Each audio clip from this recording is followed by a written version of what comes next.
नमस्कार. आजच्या डिजिटल जगात आपल्याला माहिती आणि साहित्य मिळवण्यासाठी अनेक मार्ग आहेत. हो, अगदी. त्यातलाच एक जरा वेगळा अभिनव प्रयोग म्हणजे रेडिओ दिभो. नमस्ते. आज आपण नांदेड जिल्ह्यातल्या सुजले गावच्या मातीतल्या दोन जुळ्या भावांची खूप प्रेरणादायी कहाणी ऐकणार आहोत. हो, दत्ता तुमवाड आणि शाहीर दिगू तुमवाड. 20 जून 1951चा त्यांचा जन्म. अगदी. आपल्याकडे दिलीप भोसले यांचे एक लेख आहे, दत्ता दिगू तुमवाड, समाजसेवेचे दोन प्रवाह. तर त्या लेखातले काही महत्वाचे मुद्दे घेऊन आपण बोलणार आहोत. आपल्याला हे बघायचंय की म्हणजे इतक्या गरिबीतून, इतक्या वाईट परिस्थितीतून येऊन सुद्धा बरोबर. या भावांनी समाजासाठी स्वतःला कसं वाहून घेतलं. आणि विशेष म्हणजे त्यांचे मार्ग किती वेगळे होते. हो ना. एकाच ध्येयासाठी दोन अगदी भिन्न वाटा कशा निवडल्या असतील त्यांनी, याच प्रवासाबद्दल बोलूया. सुरुवात त्यांच्या लहानपणापासून करूया का, म्हणजे पार्श्वभूमी कळेल. हो, तिथूनच सुरुवात करू. त्यांची गोष्ट सुरू होते नांदेड जिल्ह्यातल्या नायगाव तालुक्यात, सुजले गाव. अगदी. वडील लहानपणीच वारले आणि मग सगळी जबाबदारी आईवर आली. बिचाऱ्या, एकटीनं दोघांना वाढवलं, मोलमजुरी करून.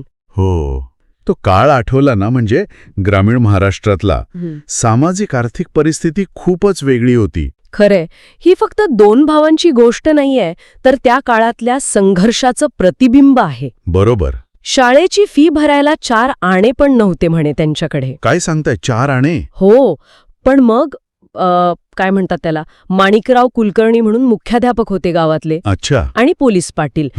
त्यांनी मदत केली म्हणून प्राथमिक शिक्षण झालं.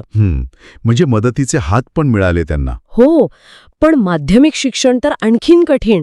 त्यासाठी त्यांना कॅनॉलवर मजुरी करावी लागली. अरे बापरे, शिक्षणासाठी मजुरी? विचार करा.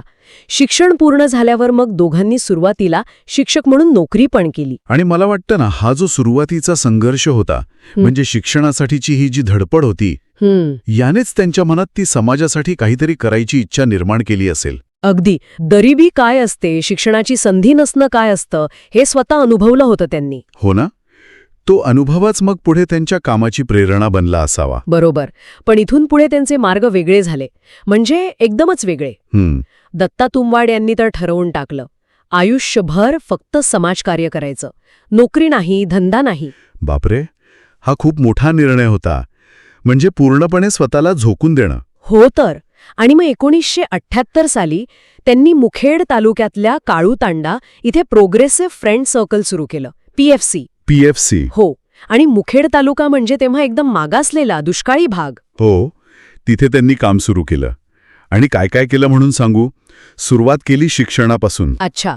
जवळपास 30 तांड्यांमध्ये पाळणा घरं, बालवाड्या, प्राथमिक शाळा सुरू केल्या. 30 तांड्यांमध्ये? म्हणजे जिथे कोणी पोचलं नव्हतं तिथे ते पोहोचले. अगदी. मुलांसाठी वसतिगृह पण सुरू केलं, प्रौढ शिक्षणाचे वर्ग घेतले. हे खूप महत्वाचं आहे, कारण शिक्षण हाच विकासाचा पाया आहे, आणि त्यांनी तोच घातला. बरोबर. आणि फक्त शिक्षणच नाही, आरोग्य आणि पर्यावरण पण. पारंपरिक वैद्य जे होते ना, त्यांना एकत्र करून प्रशिक्षण दिलं, वनौषधी प्रकल्प सुरू केला. म्हणजे पारंपरिक ज्ञानाचा उपयोग केला त्यांनी. छान कल्पना आहे ही. हो. आणि सामाजिक वनीकरणामधून खूप झाडं लावली, पर्यावरणाबद्दल जागृती केली. पण त्यांचं सगळ्यात महत्वाचं काम म्हणजे संघर्ष आणि चळवळ. 1978 ते 95 पर्यंत. हो, हा काळ महत्वाचा होता. त्यांनी कोणते मुद्दे उचलले होते तेव्हा? 3 मुख्य मुद्दे: पिण्याचं पाणी, गायरान जमिनीचे पट्टे आणि रोजगार हमी योजना. अरे वा, म्हणजे लोकांच्या जगण्याचे मूलभूत प्रश्न होते हे. हो. त्यासाठी मोठे मोर्चे काढले, आंदोलनं केली, सरकारला जाब विचारला. आणि त्याचा परिणाम झाला का काही? झाला ना. अनेक गावांना उन्हाळ्यात टँकरने पाणी मिळू लागलं, गायरान जमिनीचे पंचनामे झाले, लोकांना रोहायोतून काम मिळालं. म्हणजे त्यांचा संघर्ष फक्त दिखावा नव्हता, त्याचे ठोस परिणाम दिसले. अगदी. आणि अजून एक गोष्ट त्यांनी केली, नेतृत्व विकास. अच्छा. म्हणजे? तरुणांना एकत्र केलं, कार्यकर्ते तयार केले, प्रशिक्षण दिलं त्यांना. त्यामुळे मुखेड तालुक्यात एक स्थानिक नेतृत्व उभं राहिलं. हे फार दूरदृष्टीचं काम आहे. फक्त सेवा नाही, तर लोकांना सक्षम करणं, संघटना बांधणं, व्यवस्थेला प्रश्न विचारणं. बरोबर. दत्ता तुमवाड यांचा मार्ग हा असा थेट जमिनीवरचा होता. आणि आणखी एक गोष्ट, त्यांनी आणि त्यांच्या पत्नीनं मरणोत्तर देहदानाचा संकल्प केलाय. हा तर खूप मोठा आदर्श आहे समाजासमोर. खरंच. तर हे झाले दत्ता तुमवाड. दुसरीकडे त्यांचे भाऊ दिगू तुमवाड. शाहीर दिगू तुमवाड. त्यांनी वेगळा मार्ग निवडला. कुटुंबाची जबाबदारी होती म्हणून त्यांनी पुन्हा शिक्षकी पेशा स्वीकारला. पण समाजकार्याची ओढ गेली नसेल. नाही गेली. त्यांनी कलेचा मार्ग निवडला. पुरोगामी कलापथक सुरू केलं. कलापथक म्हणजे नाटकं वगैरे. हो, 3 अंकी नाटकं, लोकनाट्य, वगनाट्य, गण गवळण, प्रबोधनपर कार्यक्रम, काय काय नाही केलं. आणि विषय काय असायचे? सामाजिक प्रश्न, हुंडाबळी, अंधश्रद्धा, व्यसनं, जातीयता, या सगळ्यावर त्यांनी कलेतून आवाज उठवला. म्हणजे कलेला त्यांनी समाज प्रबोधनाचा हत्यार बनवलं. अगदी. ग्रामीण भागात तर कलेची ताकद खूप मोठी असते. लोकांपर्यंत पोचायला नाटक, लोककला हे उत्तम माध्यम आहे. हो ना. त्यांचे हजारो प्रयोग झाले म्हणे. हजारो? आणि सगळ्यात भारी गोष्ट काय माहितीये? काय?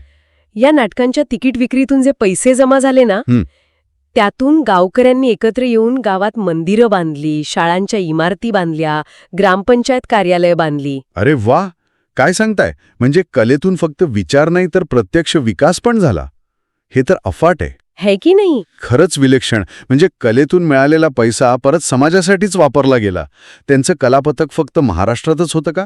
नाही, ऑक्सफॅम नावाची आंतरराष्ट्रीय संस्था आहे ना, हो, माहिती आहे. त्यांच्या मदतीने बिहार, बंगाल, मध्य प्रदेश, उत्तर प्रदेश, ओरिसा, आंध्र, कर्नाटक अशा कितीतरी राज्यांमध्ये त्यांनी हिंदीतून पण प्रयोग केले. अच्छा, म्हणजे राष्ट्रीय पातळीवर काम पोचलं त्यांचं. म्हणूनच त्यांना देशाचे शाहीर म्हणतात वाटतं. हो, ही पदवी त्यांना मिळाली.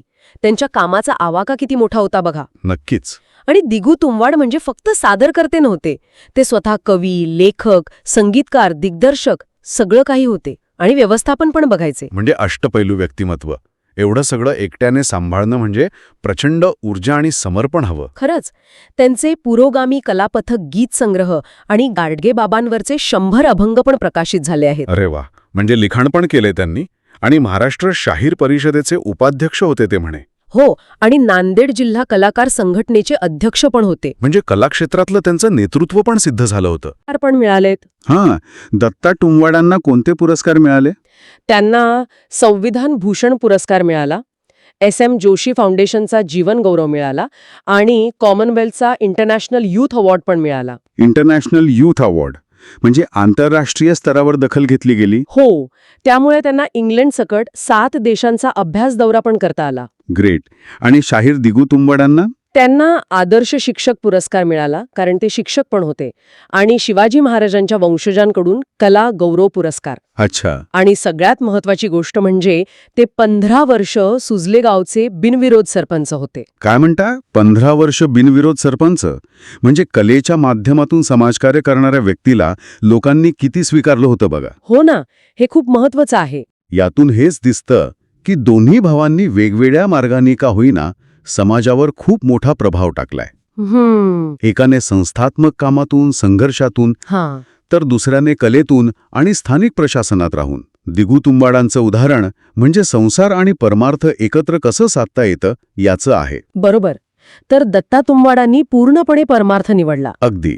2 वेगळे दृष्टिकोन, पण निष्ठा एकच. आज त्यांचं कलापथक जरी पूर्वीसारखं नसलं तरी शाहीर दिगू तुंबाड थांबलेले नाहीयेत. अजूनही काम करतात ते. हो, या वयात सुद्धा संत गाडगेबाबांचा वेश घेऊन कीर्तनं करतात, एकपात्री प्रयोग करतात, प्रबोधनाचं काम चालू आहे त्यांचं. कमाल आहे. ही निष्ठा, हे समर्पण खरंच वाखाणण्याजोगं आहे. खरंच. या दोन्ही भावांची कहाणी ऐकली की एक गोष्ट लक्षात येते. घरात खायला अन्न नसताना, शिक्षणाला पैसे नसताना सुद्धा देशासाठी, समाजासाठी एवढं मोठं काम उभं करता येतं. हो, एकाने संघटना बांधली, संघर्ष केला, तर दुसऱ्याने कलेतून लोकांची मनं जिंकली, विचार बदलले. त्यांचा वारसा खूप मोठा आहे. फक्त नांदेडपुरता नाही, सगळ्यांसाठीच प्रेरणादायी आहे. तर आपण यातून काय शिकलो? दत्ता आणि दिगू तुंबाडा जुळे भाऊ अत्यंत गरीब परिस्थितीतून आले, पण समाजसेवेसाठी 2 पूर्णपणे वेगळे मार्ग निवडले. एकाचा मार्ग थेट जमिनीवरचा, संघर्षाचा, संस्था उभारणीचा. तर दुसऱ्याचा कलेच्या माध्यमातून लोकांच्या मनात बदल घडवण्याचा. पण दोघांमध्ये समान काय होतं? तर ती निष्ठा, ते समर्पण आणि समाजासाठी काहीतरी करण्याची तीव्र इच्छा. अगदी. ही खऱ्या अर्थानं संघर्षाची आणि त्यागाची कहाणी आहे. हो. आणि ऐकणाऱ्यांसाठी जाता जाता एक विचार. आपण पाहिलं की एकाच परिस्थितीतून येऊनही या 2 भावांनी बदलासाठी 2 वेगळे मार्ग निवडले. एक दत्ता तुंबाडांचा, म्हणजे थेट व्यवस्थेत हस्तक्षेप करण्याचा. स्ट्रक्चरल चेंज म्हणू शकतो. हो. आणि दुसरा दिगू तुंबाडांचा, म्हणजे सांस्कृतिक पातळीवर कलेतून जाणीव जागृती करण्याचा. बरोबर. आजच्या काळात जिथे सामाजिक प्रश्न आणखी गुंतागुंतीचे झाले आहेत, तिथे कोणता मार्ग जास्त प्रभावी वाटतो? फक्त व्यवस्थेत बदल पुरेसा आहे की लोकांची मानसिकता बदलणं पण तितकंच गरजेचं आहे?